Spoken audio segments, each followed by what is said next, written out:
The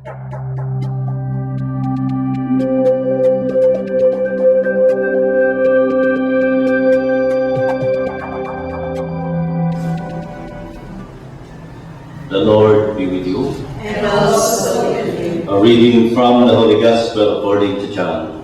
Glory to you, Lord. As the Jewish Passover was near, Jesus went up to Jerusalem.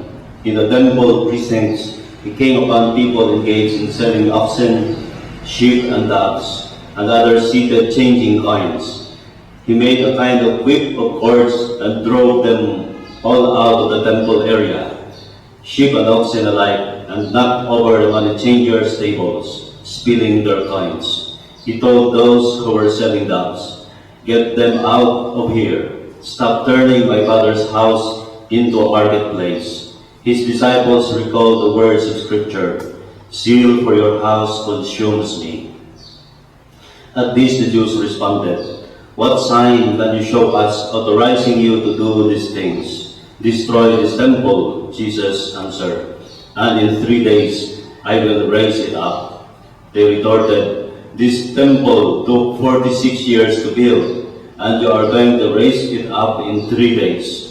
Actually, he was talking about the temple of his body. Only after Jesus had been raised from the dead did his disciples recall that he had said this, and come to believe the Scripture and the word he had spoken. My dear friends, the Gospel of the Lord. Praise to you, Lord Jesus Christ. There is a story of Moses and the shepherd.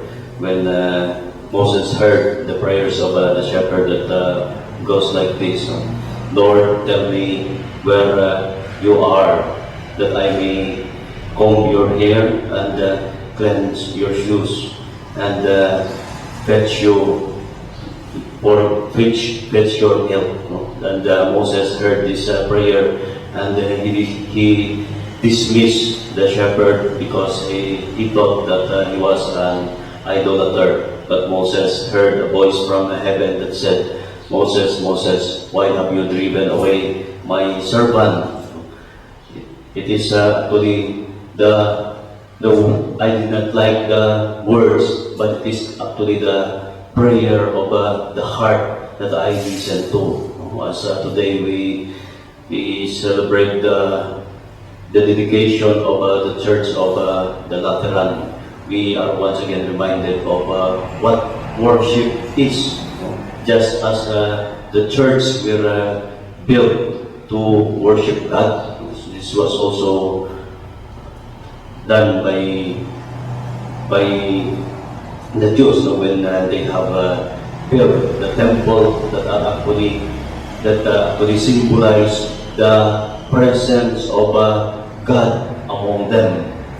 So when the building of the temple is for them the place where they can actually meet and worship God intimately. So when Jesus is speaking about the temple, he is actually speaking of the temple of his body, wherein we can get closer and have contact with God. And so today we are once again reminded of true worship. We cannot worship God when we are in the state of sin or whatever state of human life we are. No? We can only worship God if we can get closer to Him, and it is actually cleansing also ourselves, so that God will hear all the whisper of the human heart. That is authentic worship.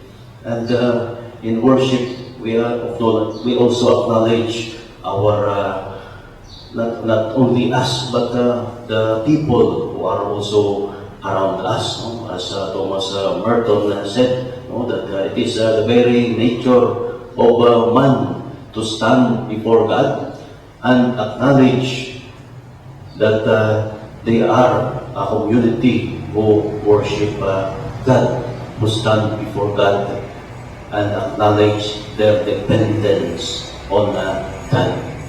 So today we are once again reminded of our own worship with God.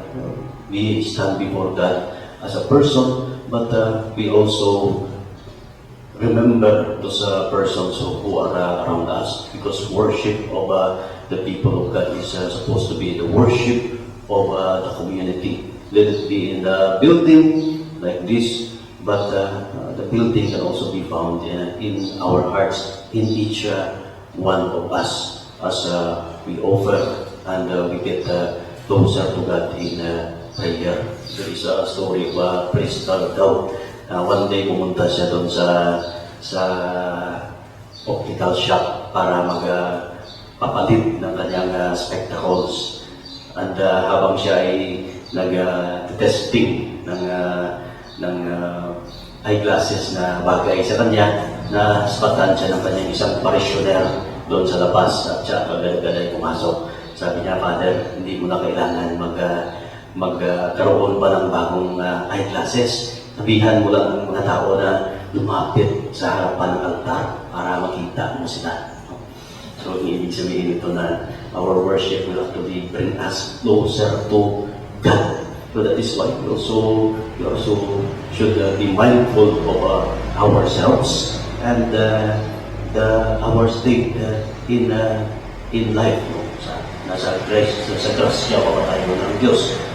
We can also cleanse ourselves and be mindful also of the needs of others in worship. This is the way to get closer to God. No?